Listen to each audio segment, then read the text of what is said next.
ఇంకా దేవుళ్ళని లాగి రాజకీయాలు చేయొద్దు, తమ స్వార్థ రాజకీయాల కోసం అని చెప్పేసి మొరపెట్టుకొని బయటికి రావడం జరిగింది. దీని తర్వాత నెక్స్ట్ వీడియో ప్లే చేయమా.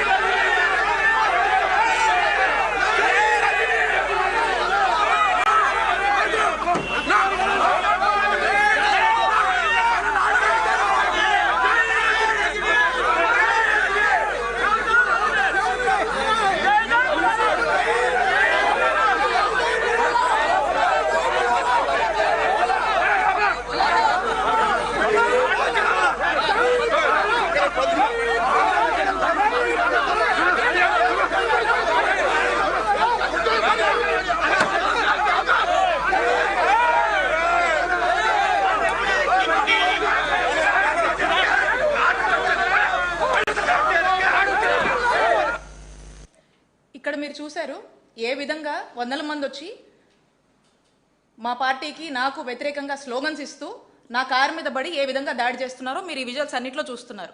ఇక్కడ విచిత్రం ఏంటంటే నేను గుడిలోంచి బయటకు వచ్చినప్పుడు వాళ్ళే బయటకు వచ్చేలోపు ఈ రభసంతా చేసి మా మీద దాడి చేయడానికి, మా కారు మీద దాడి చేసి ఇలాంటి స్లోగన్స్ ఇచ్చి ఇష్టం వచ్చినట్టుగా మాట్లాడి మా మీద దాడి చేసి తిరిగి ఈరోజు చూస్తే విచిత్రం ఏంటంటే ఈరోజు నా మీద మా క్యాడర్ మీద కేసు కట్టారు. ఈ కేసు గురించి కూడా చెప్తాను మీకు. ఈ కంప్లైంట్లో ఏం రాస్తుందంటే మేమంట గుడికి వెళ్ళి అక్కడంట బయట నేను కుల మత వర్గాలు గురించి రెచ్చగొట్టే విధంగా నేను మాట్లాడానని చెప్పి కంప్లైంట్లో పెట్టారు. నేనంటే కుల మతాలు వర్గాల గురించి ఏదో రెచ్చగొట్టినట్టుగా మాట్లాడానని, ఆ తర్వాత మీకు ఇక్కడ ఏం పనని వచ్చిన వాళ్ళతో నేను గొడవపడి వాళ్ళని చేతులతో నెట్టి కర్రలతో కొట్టానంట. ఇది వీళ్ళు నా మీద కంప్లైంట్ ఇచ్చి మరి నా మీద కేసు కట్టారు. 22 మంది మీద కూడా మా నాయకుల మీద కూడా అక్కడ పార్టిసిపేట్ చేసిన వాళ్ళ మీద కేసులు కట్టడం జరిగింది. ఒక్కసారి ఆ ఫస్ట్ వీడియో ప్లే చేయమ్మా.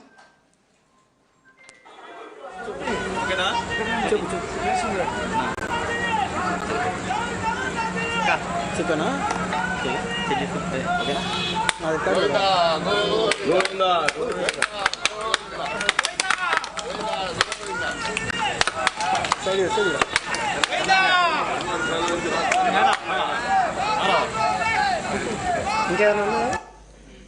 ఇక్కడ మీరందరూ కూడా గమనించారు, మేమంతా గోవిందా గోవిందా అని చెప్పేసి చంద్రబాబు నాయుడు గారికి మంచి బుద్ధి ప్రసాదించాలి అని చెప్పి మొక్కుతూ కొబ్బరికాయలు కొడతా ఉంటే అప్పటికే బయట గో బ్యాక్ అని స్లోగన్స్ ఇస్తూ ఉన్నారు.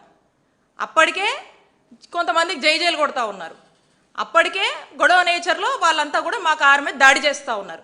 మేము గుడి లోపల పూజలు చేస్తున్నాం. మేము బయటికి వచ్చే లోపే ఇదంతా జరిపించి ఇప్పుడేమంటున్నారు, నేను బయటకు వచ్చి కుల మతాలు రెచ్చగొట్టేలా నేను మాట్లాడాను, నేనే నెట్టాను, మా వాళ్ళు నెట్టారు, కర్రలతో కొట్టామని చెప్పి మా మీద కంప్లైంట్ ఇస్తే ఈ రోజున మా మీద కేసు కట్టారు. తిరిగి మా వాళ్ళే మళ్ళా అక్కడ ఈ ఇన్సిడెంట్ జరిగింది అని చెప్పి మా వాళ్ళు కంప్లైంట్ ఇస్తే దాని మీద ఇంత కూడా స్పందించలేదు, దాని మీద ఏం చేయను కూడా చేయలే. అంటే గుడికి వెళ్ళి వస్తే మా మీద కేసు కట్టారు. అంటే నేను అడుగుతా ఉన్నాను చంద్రబాబు నాయుడు గారిని, నేను గుడికి వెళ్ళి వస్తే నా మీద మా క్యాడర్ మీద కేసులు కడతారా మీరు? మరి నేను చేసిన తప్పేంటి? వెంకటేశ్వర స్వామి గుడికి వెళ్ళొద్దా? మీరు చేస్తున్నటువంటి మీకు ఇంకా మంచి బుద్ధి ప్రసాదించాలని మేము గుడిలోకి వెళ్ళి మొక్కొని వస్తే తప్ప మేమెక్కడ కవిచ్చాము? మేమన్నా గొడవ చేశామా? మా మానాన్ని మేము గుడికి వచ్చాము, మేము సైలెంట్గా మా పని మేము చేసుకుని వెళ్ళుకుంటే టీడీపీ గుండాల్లాగా మీ వాళ్ళు వచ్చి ఈ విధంగా చేసి మా మీద కేసు కడతారా? ఎక్కడ పోతుంది లా అండ్ ఆర్డర్? ఏమవుతుంది? నేను కుల మతాలని రెచ్చగొట్టానా? మరి ఈ విధంగా ఇప్పటికైనా ఆ కలియుగ దైవమైనటువంటి వెంకటేశ్వర స్వామి మీకు ఇప్పటికైనా మంచి బుద్ధి ప్రసాదించాలని కోరుకుంటున్నాను. మీరు వెంకటేశ్వర స్వామితో పెట్టుకుంటున్నారు. వెంకటేశ్వర స్వామి పెట్టుకుంటే ఎటుంటుందో తెలుసు కదా, ఏమవుద్దో తెలుసు కదా, అది మీకే వదిలేస్తున్నాను. కాబట్టి నేను ఒకటే చెప్తా ఉన్నాను, ఇప్పుడు కూడా పోలీసులు మేము ఇచ్చినటువంటి కంప్లైంట్ మీద రెస్పాండ్ అవ్వలేదు. నేను ఇదంతా ఎందుకు చెప్తున్నానంటే రాష్ట్ర పరిస్థితులు ఎలా ఉన్నాయి అని చెప్పడానికి దుదరిస్తూ ఉన్నాను. కాబట్టి నేను చంద్రబాబు నాయుడు గారిని ఒకటే కోరుతా ఉన్నా, మీరు ఎంతసేపు రెడ్ బుక్ ఇంప్లిమెంటేషన్ అంటా ఉన్నారు కదా, అదే మీరు ఫాలో అవుతున్నారు కదా, 20 నెలలుగా కూడా మీరు చేస్తుంది అదే కదా. కాబట్టి మీ రెడ్ బుక్ ఇంప్లిమెంటేషన్లో భాగంగా రేపు అసెంబ్లీలు ఉన్నాయి కదా చంద్రబాబు నాయుడు గారు, రేపు అసెంబ్లీలో వైసీపీ వాళ్ళు సామాన్య ప్రజలు ఏ గుళ్లకు వెళ్ళొద్దని ఓ చట్టం చేయండి. చంద్రబాబు నాయుడు గారు ఓ చట్టం చేయండి. ఇంకా ఈ విధంగా మరి పోలీసులే దగ్గరుండి దాడుల్ని ప్రోత్సహిస్తూ దాడులు చేయిస్తూ ఈ కూటమి ప్రభుత్వం వచ్చాక అధికారులను అడ్డం పెట్టుకొని ఏ విధంగా పోలీసుల్ని ఉసిగొల్పి హింసను ప్రేరేపిస్తున్నారో రాష్ట్ర ప్రజలందరూ కూడా చూస్తూ ఉన్నారు. మరి దీని పర్యావసనమే అంబటి రాంబాబు గారి మీద దాడి, జోగి రమేష్ గారి ఇంటి మీద పెట్రోల్ బాంబులు ఏ విధంగా వేసి ఏ విధంగా అక్కడ భయభ్రాంతులకు గురి చేశారో మనమంతా కూడా చూస్తున్నాము. కాబట్టి